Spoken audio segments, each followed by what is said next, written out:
Hi everyone, welcome to our YouTube channel black diamond. तो आज मैं जो वीडियो लेके आया हूँ ये मैनेजमेंट ट्रेनी से रिलेटेड वीडियो है जो कि गेट स्कोर के बारे में। इसमें मैं न केवल वैकेंसी के बारे में बताऊंगा बल्कि मैं ये भी बताऊंगा कि प्रीवियस में जो वैकेंसीज निकली है उसका क्या रिजल्ट रहा है और कैसे कैसे आखिर सिलेक्शन होता है। तो रिक्वायरमेंट ऑफ मैनेजमेंट ट्रेनी जो है वो गेट 2022 के स्कोर के हिसाब से है। यानी कि आप अगर 2022 का गेट में अपीयर हुए होंगे और उसके बाद आपका जो परसेंटेज या गेट में जो स्कोर होगा, जो एक रैंक होता है, ठीक है, गेट में आपको एक रैंक मिलता है, उसी रैंक के बेसिस पे आपको शॉर्टलिस्ट किया जाएगा और फिर इंटरव्यू और आगे का प्रोसेस के लिए बुलाया जाता है।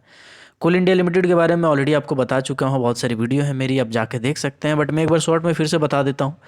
कोल इंडिया लिमिटेड एक महारत्न कैटेगरी का कंपनी है। भारत में 3 कैटेगरी यानी कि जो भी एनर्जी सेक्टर होते हैं उनको 3 कैटेगरी में डिवाइड किया जाता है, महारत्न, मिनी रत्न, नवरत्न, जिसमें महारत्न कैटेगरी के कंपनी सबसे ऊपर में आते हैं। According to coal production and जो अर्निंग होता है उसके हिसाब से इसको महारत्न, मिनी रत्न, नवरत्न का टैग में दिया जाता है। 2011 में इसको महारत्न का टैग दिया गया था। अभी टोटल 12 कंपनी है। अ, तो महारत्न कंपनी है ये और पब्लिक सेक्टर इंटरप्राइजेज है, यानी सेंट्रल गवर्नमेंट की कंपनी है। इसका हेडक्वार्टर आपका कोलकाता में पड़ता है। भारत में 83% कोल जो है वो अकेले कोल इंडिया लिमिटेड देता है। इसका जो एम्प्लॉय है लगभग 2.848 लाख एम्प्लॉय है। अब मैं डायरेक्ट काम की बात पे आता हूँ। तो इसमें जो वैकेंसीज निकाली गई है वो 4 डिसिप्लिन का निकाला गया है। तो बहुत कोई देख के खुश हैं कि 4 डिसिप्लिन का वैकेंसी है, वाह जी वाह, वाह जी वाह जी। बिल्कुल, देखिए बताते हैं। मैनेजमेंट ट्रेनी का इससे पहले जो वैकेंसी निकला था, ठीक है, उसका एग्जाम में काफ़ी टाइम लग गया था। इससे पहले वाला जो वैकेंसी निकला था उसमें आप जाके देखिएगा तो टोटल 11 डिसिप्लिन का वैकेंसी निकला था। यहाँ पे सिर्फ कोर ब्रांच का वैकेंसी निकला है, यानी माइनिंग है, सिविल है, इलेक्ट्रॉनिक कम्युनिकेशन है और सिस्टम एंड ईडीपी है। लेकिन इससे पहले वाला जो भी वैकेंसी आया था उसमें इसके साथ ही साथ कुछ और भी वैकेंसीज थी, जैसे मैकेनिकल का था, इंस्ट्रूमेंटेशन का था, इसके बाद कंप्यूटर का था, आईटी का था, ऐसा कर करके टोटल 11 डिसिप्लिन का वैकेंसी था। उसमें जो वैकेंसी नंबर ऑफ सीटेड की बात करें तो पिछले साल थोड़ा सा ज़्यादा निकला था। यहाँ पे अगर हम देखें, चूँकि 11 डिसिप्लिन का वैकेंसी है तो अभी सी बात है, हर डिसिप्लिन में अगर कम कम पोस्ट भी हम ऐड करते हैं तो एक ज़्यादा बड़ा अमाउंट बन जाता है, ठीक है। बट इस बार की अगर मैं बात करूं तो 1050 वैकेंसीज निकली है। पिछली बार जो टोटल वैकेंसीज थी वो लगभग 1300 के आसपास था, 1200 समथिंग था, ठीक है। माइनिंग का ऑब्वियस सी बात है ज़्यादा ही होता है हर बार, क्योंकि कोल इंडिया लिमिटेड का जो मेजर सेक्टर है, यानी कि कोल इंडिया लिमिटेड का 8 सब्सिडरी में 7 सब्सिडरी कोल का माइनिंग करती है, एक है प्लानिंग डिजाइनिंग करती है CMPDIL। तो माइनिंग का यहाँ पे 699 लगभग आप 700 कह सकते हैं वैकेंसी निकाला गया है। सिविल का 160 निकाला गया है। 124 vacancy electronics and telecommunication का है। सिस्टम एंड ईडीपी का 67 है। तो एक तरह से आप कह सकते हैं जो कंपटीशन है माइनिंग को छोड़ के बाकी ब्रांच की अगर मैं बात करूँ, सिविल की, electronics and telecommunication, system EDP की, कंपटीशन थोड़ा ज़्यादा है प्रीवियस ईयर्स से, ठीक है। ध्यान दीजिएगा, प्रीवियस ईयर से कंपटीशन ज़्यादा है, ठीक। उससे पहले भी कई बार वैकेंसीज आई होंगी तो हो सकता है उस टाइम कम हो, लेकिन फिलहाल पिछले साल से कंपेयर करें तो कंपटीशन थोड़ा टफ है। यानी कि गेट का स्कोर जिसका बहुत कम होगा उसी को चांसेस मिलेगा। अगर ऑनलाइन एप्लीकेशन डेट की बात करूं तो रजिस्ट्रेशन स्टार्ट हो रहा है 13/6/2022 से, 23 से, यानी कि कल अगला दिन। अभी मैं वीडियो अपलोड करूंगा शायद 22 को, तो ये 23 तारीख से ये जो रजिस्ट्रेशन है इसका ये चालू हो जाएगा। ऑनलाइन एप्लीकेशन जो है वो चालू हो जाएगा। लास्ट डेट जो है वो 22 तारीख तक है, लगभग 1 महीना आपके पास टाइम है। लेकिन कोशिश कीजिएगा कि आप महीना 1.5 महीना के अंदर में भर लीजिएगा वैकेंसी, ज़्यादा अच्छा रहेगा। देन कोल इंडिया लिमिटेड का जो अप्लाई ऑनलाइन वाला क्राइटेरिया है, इसमें और कुछ चीज़ें मैं बताता हूँ। इसमें एजुकेशनल क्वालिफिकेशन की बात करें तो बीटेक हो, सिविल हो, इलेक्ट्रॉनिक कम्युनिकेशन हो, सबके लिए आपका बीटेक बी, यानी बी का मतलब होता है बैचलर ऑफ इंजीनियरिंग, बीटेक का मतलब होता है bachelor of technology, BSc engineering का मतलब होता है bachelor of science in engineering. अगर इसमें कोई रिलेवेंट ब्रांच या इसके इक्विवेलेंट ब्रांच में किए हैं तो 60% आपका मिनिमम मार्क्स है, तो उस कंडीशन में आप अप्लाई कर सकते हैं। हालांकि अगर मैं परसेंटेज की बात करूं तो इसमें कुछ एक्सेम्पशंस भी दिया गया है, जैसे SC ST कैटेगरी हैं, इकोनॉमिकली वीकर हैं, तो आपका SC ST PWD कैटेगरी के लिए 5% यानी 55% लाते हैं तो बढ़ सकते हैं। बाकी मैं सिस्टम और ईडीपी की बात करूं तो बीटेक है, बीई है, बीएससी इंजीनियरिंग है, कंप्यूटर साइंस में अगर आप किए हैं, कंप्यूटर इंजीनियरिंग में किए हैं, आईटी में किए हैं, एमसीए किए हैं, ठीक है, कम से कम 60% है। अगेन वही क्राइटेरिया लागू होता है, SC ST कैंडिडेट हैं, PWD वाले हैं तो 5% आपको रिलैक्सेशन दिया जाएगा, यानी 55% होना चाहिए। तो ये क्वालिफिकेशन है। अब मैं बात करता हूँ 2021-22 जो सेशन है, मतलब जो फाइनल ईयर का एग्ज़ाम देने वाले हैं फाइनल सेमेस्टर का, वो अप्लाई कर सकते हैं, लेकिन 21/8/2022 से पहले उसको सारा कुछ अपना क्लियर करना पड़ेगा। ये आपका एक रखा गया है। बाकी डिसिप्लिन ब्रांच और नॉट एलिजिबल ब्रांचेस भी लिखा हुआ है कि अगर आप सिविल का बात करें तो सिविल इंजीनियरिंग ही एलिजिबल है। सिविल विद आर्किटेक्चर और स्ट्रक्चरल इंजीनियरिंग ऐसा कुछ भी ब्रांच है तो वो एलिजिबल नहीं है। इलेक्ट्रॉनिक्स एंड कम्युनिकेशन की बात करें तो electronics, telecommunication, electronic communication, ये अगर आप किए हैं तो एप्लीकेबल है। जैसे कि मैंने बताया कि पिछले बार इंस्ट्रूमेंटेशन का अलग से निकाला गया था, इलेक्ट्रिकल का अलग से निकाला गया था, मैकेनिकल का अलग से निकाला गया था, इस बार ऐसा वैकेंसी नहीं है। इंस्ट्रूमेंटेशन, कंट्रोल, इलेक्ट्रॉनिक्स अगर आप किए हैं तो आप अप्लाई नहीं कर सकते। बाकी माइनिंग में सीट की अगर मैं बात करूं तो टोटल 699 सीट है। 295 जनरल कैटेगरी का, EWS का 70 है, SC का 98 है, ST का आपका 55 है और OBC नॉन क्रीमी लेयर का 181 है। बैकलॉग सीट एक भी निकला नहीं है। बाकी सिविल का देखिए 160 है टोटल, इलेक्ट्रॉनिक्स टेली कम्युनिकेशन का 124 है, EDP का 67 है। यहाँ पे स्टार भी लिखा हुआ है, यानी कि वैकेंसी जो है वो टेंटेटिव है, यानी बढ़ घट सकता है। जैसे पिछले बार हुआ था, पिछले बार 10-12 कैंडिडेट को ज़्यादा लिया गया था, है ना। सब कुछ सिलेक्शन प्रोसेस खत्म होने के बाद भी फाइनल मेरिट लिस्ट 2-3 फेज़ में बुलाया गया था। ठीक है, तो देखो ऐसा नहीं है कि इतना ही सीट है, सीट थोड़ा सा बढ़ सकता है, घट सकता है। जनरली पहला मेरिट लिस्ट निकाला जाता है, कुछ लोग जाते हैं अपना ज्वाइनिंग करते हैं, फिर सेकंड मेरिट लिस्ट निकलता है, उसमें जाते हैं ज्वाइनिंग करते हैं, फिर थर्ड मेरिट लिस्ट निकलता है। जनरली देखा गया है कि 3 मेरिट लिस्ट तो निकलते हैं। ठीक है, जो प्रीवियस एक्सपीरियंस रहा है उस चीज़ के हिसाब से 3 मेरिट लिस्ट निकलता है। PH वाले कैंडिडेट अप्लाई कर सकते हैं माइनिंग को छोड़ के। बाकी सिलेक्शन प्रोसेस की अगर मैं बात करूँ, सिलेक्शन प्रोसेस की बात करूँ तो आपको सबसे पहले गेट का जो स्कोर है, पहले तो आपका बीटेक वगैरह होना चाहिए, उसके बाद गेट का जो स्कोर है उसमें जो मार्क्स है उसके बेसिस पे आपको शॉर्टलिस्ट किया जाएगा। शॉर्टलिस्ट जो किया जाएगा 1:3 रेशियो पे किया जाएगा, यानी एक सीट पे 3 व्यक्ति को बुलाया जाएगा। फिर डॉक्यूमेंट वेरिफिकेशन होगा, डॉक्यूमेंट वेरिफिकेशन के बाद मेडिकल होगा, इनिशियल मेडिकल एग्जामिनेशन, देन उसके बाद ज्वाइनिंग हो जाएगा। इसमें इंटरव्यू वगैरह कुछ नहीं है। पहले ऐसा टाइम था कि इंटरव्यू हुआ करता था, बट अभी इंटरव्यू को हटा दिया गया है। ठीक है, अभी आपका डायरेक्ट गेट का स्कोर पे आपका सिलेक्शन होगा। तो गेट का स्कोर जिसका बहुत बेहतर है, बहुत अच्छी अपॉर्चुनिटी है आपके पास, क्योंकि कोल इंडिया लिमिटेड एक महारत्न कंपनी आपके लिए वैकेंसी निकाली है। इसके बराबर का भारत में बहुत कम ही कंपनी है, जैसे एक NTPC करके कंपनी है, नेशनल थर्मल पावर कॉरपोरेशन, ऐसी ही कंपनी है। बाकी ऐसा महारत्न कैटेगरी का कंपनी कम ही है माइनिंग सेक्टर की अगर मैं बात करूँ।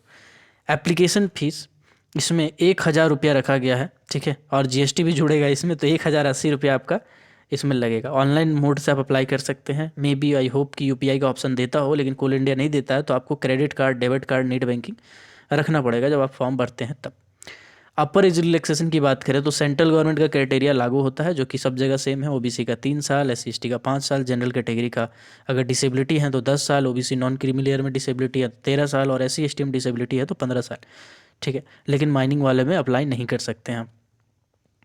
मिनिमम एज की अगर बात करूं और मैक्सिमम एज की बात करूं तो 56 ईयर आपका मैक्सिमम एज होगा, और मिनिमम एज की बात करें तो 30 ईयर आपका मिनिमम एज, अपर एज लिमिट आपका 30 ईयर होना चाहिए, और 56 ईयर तक एक्सटेंड किया जा सकता है। माफ़ कीजिएगा, मिनिमम एज ऐसा कुछ इसमें लिखा नहीं गया है, तो आपका एज कितना भी हो आप अप्लाई कर सकते हैं। यहाँ पे अपर एज लिमिट देखा जाएगा, ना कि लोअर एज लिमिट देखा जाएगा।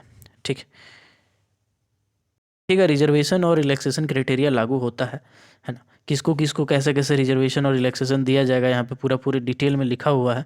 ठीक है, बाकी वहीं कास्ट वाला समझिए कि हिसाब किताब है। ठीक है, बाकी आर्मी वार्मी में कोई सर्विस दी है तो उनका है। सैलरी की अगर मैं बात करूँ तो मैनेजमेंट ट्रेनिंग आपका E2 ग्रेड में आता है। देखिए बताते हैं, वाला जो नाम है ना, E1, E2, E3, E4, E5, E6, E7, ये सबको कहा जाता है एग्जीक्यूटिव पोस्ट। ठीक है, एग्जीक्यूटिव पोस्ट को साधारण भाषा में कहा जाएगा तो अधिकारी हैं आप। E2 ग्रेड में आपका ज्वाइनिंग मिला है, मतलब सबसे अधिकारी में नीचे से सेकंड नंबर पे आप आते हैं। इसके बाद आपका धीरे धीरे ग्रेड फॉर्मेशन कैडर स्कीम के हिसाब से हो सकता है, आप E7 ग्रेड तक जा सकते हैं, और बाकी आगे आपका क्वालिफिकेशन पर निर्भर करेगा। जो स्केल की बात करें तो 50,000 से लेकर के 1,60,000 रुपया है इनिशियल बेसिक पे आपका 50,000 है, तो ध्यान दीजिएगा, ऐसा नहीं सोचिएगा कि हमको शुरू में 50,000 रुपये मिलेगा। जी नहीं, बिल्कुल नहीं। आप जब ट्रेनिंग स्टार्ट करेंगे तब आपको इतना पैसा मिलेगा। 50,000 रुपया बेसिक पे और प्लस अलाउंसेस एचआरए वेचारे बहुत कुछ मिलता है। ठीक है, अधिकारी का तो पीआरपी मिलता है। पीआरपी का मतलब होता है परफॉर्मेंस रिलेटेड पे। मे भी ट्रेनिंग पीरियड चूँकि प्रोबेशन पीरियड होता है तो उस टाइम आपको नहीं मिले, लेकिन 50-55 के आसपास मोटा मोटी तो आप मान ही सकते हैं। लेकिन जब आपका 1 साल का ट्रेनिंग खत्म हो जाएगा, आपको E3 ग्रेड में प्रमोट कर दिया जाएगा और आपका जो सैलरी होगा बेसिक पे 60,000 होगा। आप समझिए इस बात को। बेसिक पे 60,000 का मतलब होता है कि इसमें एचआरए जुड़ेगा, अगर आप कंपनी का क्वार्टर नहीं ले रहे हैं तो। इसमें आपका डीएनएस अलाउंसेस जुड़ेगा, सीएमपीएफ, मेडिकल फैसिलिटी सब कुछ आपको दिया जाएगा, पेंशन है ना, सीएल एग्जीक्यूटिव का जो बहुत सारा बेनिफिट होता है वो मिलेगा, ग्रेजुएटी वगैरह मिलेगा। तो बहुत सारा अलाउंसेस है, पेट्रोल का पैसा है ना, गाड़ी से आने जाने का पैसा, बहुत कुछ मिलेगा आपको, ओवर टाइम वगैरह बहुत कुछ मिला जुला के आपका जो सैलरी है ये कम से कम 85,000 जाने वाला है। जी बिल्कुल। 1 साल के बाद, शुरू में आप कंगाल जैसा जी, कंगाल तो नहीं, 50,000 तो खैर आज 50-55 अच्छा सैलरी है, लेकिन 1 साल के बाद आपको 85,000 से कम नहीं मिलने वाला है। ठीक है, तो अगर इसे कम मिलेगा तो आप स्ट्राइक कर सकते हैं। तो 85,000 पर मंथ आपका सैलरी होगा 1 साल के बाद। ऊपर से आपको एचआरए अगर नहीं लेते हैं तो एक अच्छा सा क्वार्टर दिया जाएगा। ठीक है, अच्छा सा मतलब कोल इंडिया का अगर अच्छा एरिया पे है तो, अगर रिमोट एरिया में है तो आप समझ सकते हैं कि आपको अपना घर द्वार जुगाड़ करना पड़ेगा। तो कंपनसेशन भी आपको समझ गए हैं। पोस्टिंग के बारे में इसमें बोला गया है कि कोल इंडिया में कहीं भी पोस्टिंग दिया जा सकता है। पोस्टिंग से रिलेटेड समस्या होता है। पोस्टिंग क्या चीज़ है, मतलब आप जैसे कंपनी में जॉब किए, ट्रेनिंग करवाएगा, ट्रेनिंग हो सकता है किसी दूसरा माइंस में कराए, पोस्टिंग किसी और में दे दे, हो सकता है ट्रेनिंग जहाँ कराए वहीं पोस्टिंग दे दे। कोल इंडिया लिमिटेड का टोटल 8 सब्सिडरी है, 8 सब्सिडरी में कहीं भी आपको ठेल सकता है। अगर माइनिंग के हैं तो 7 सब्सिडरी है, 7 सब्सिडरी में कहीं भी आपको दिया जा सकता है पोस्टिंग। तो इस टाइम आप कुछ कह नहीं सकते, लेकिन एक तरीका होता है म्यूचुअल ट्रांसफ़र का, आप उसका उपयोग कर सकते हैं 1-2 साल के बाद। तो टेंशन नहीं है, अगर घर से दूर भगा दिया जाए तो 1-2 साल के लिए दूर है, बाकी हिसाब किताब उसका हो जाता है।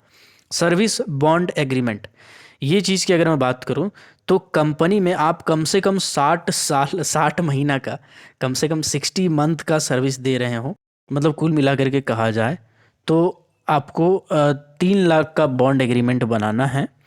60 महीना यानी कि 5 साल का सर्विस कंपनी में कम से कम आप सर्व करेंगे जब भी आपका डेट ऑफ ज्वाइनिंग होगा तब।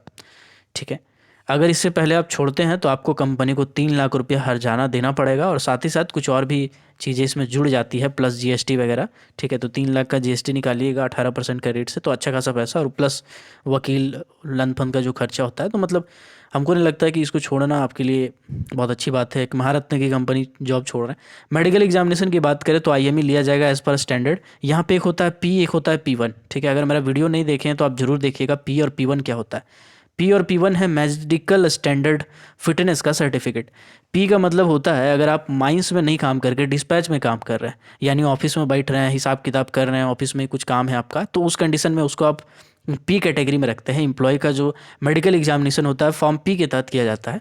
और P1 के तहत यानी कि अगर आप माइंस में उतर रहे हैं, माइंस में जा रहे हैं, आना जाना है, माइंस में कुछ काम कर रहे हैं आप, तो उसका P1 होता है। दोनों का स्टैंडर्ड अलग है, आप हमारी वीडियो को देखिएगा मेडिकल वाला जाके, ठीक है, आपको आइडिया हो जाएगा।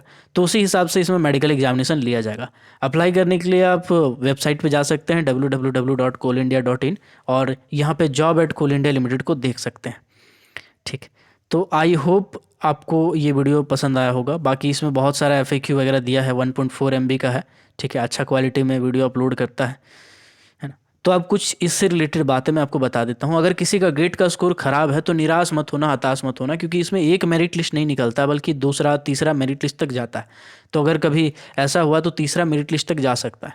ठीक है, पहला दूसरा तीसरा मेरिट लिस्ट तक जाता है। आप ये मत सोचिएगा कि कोल इंडिया का जॉब है कौन छोड़ेगा, नहीं, बहुत कुछ छोड़ता है। ठीक है, बहुत कुछ छोड़ता है, कुछ कंडीशंस होते हैं उनके कि इस जगह नहीं जा सकते हैं, उस जगह नहीं जा सकते, यहाँ जॉब नहीं करेंगे, वहाँ नहीं करेंगे, है ना। तो बहुत कुछ जॉब छोड़ देते हैं और बहुत सारी कंपनी में जॉब करते हैं, अलग अलग कंपनी में वो छोड़ नहीं सकते हैं। कोई दूसरे जगह पे एग्रीमेंट साइन किए हो तो वो छोड़ नहीं पाते हैं, इसीलिए पहला की जगह पे दूसरा तीसरा फाइनल मेरिट लिस्ट तक आ जाता है।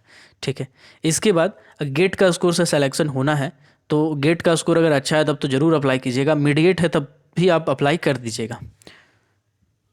तो मैंने बताया पिछली बार से तुलना में थोड़ा ज़्यादा कंपटीशन है माइनिंग को छोड़ के, तो थोड़ा सा आपका इसमें कट ऑफ ऊपर जाने वाला है। ये अप्लाई कर दीजिएगा जल्दी ही, क्योंकि 10-15 दिन के बाद, यानी कि जो लास्ट डेट है इसका, इसके 5 दिन पहले आप अप्लाई नहीं कर पाइएगा, आप कितनों हाथ पैर मार लीजिए, ऐसा होता है अक्सर, है ना, साइट में प्रॉब्लम आ जाता है। तो कोशिश कीजिए कि अगर 23 तारीख है तो इस महीना के लास्ट तक या अगला महीना का 10 तारीख तक आप अप्लाई कर लीजिए, ज़्यादा डिले करना ठीक नहीं है। तो आई होप मेरी बातें, मेरे इंस्ट्रक्शन आपको सही से समझ में आया होगा। अगर कोई अलग ब्रांच के हैं, आप सिविल के हैं, इलेक्ट्रॉनिक्स से हैं, सिस्टम के हैं, तो आप हमारे पुराने वीडियोस को ज़रूर देखिएगा। और अगर कोल इंडिया में आ रहे हैं तो हमारे चैनल को ज़रूर सब्सक्राइब कर दीजिएगा। माइनिंग सेक्टर का मैं बहुत सारी वीडियोस बनाता हूँ, बहुत सारी वीडियो मैं बना चुका हूँ, 560 के आसपास मेरा वीडियो है। तो आई होप आपको ये वीडियो पसंद आया होगा।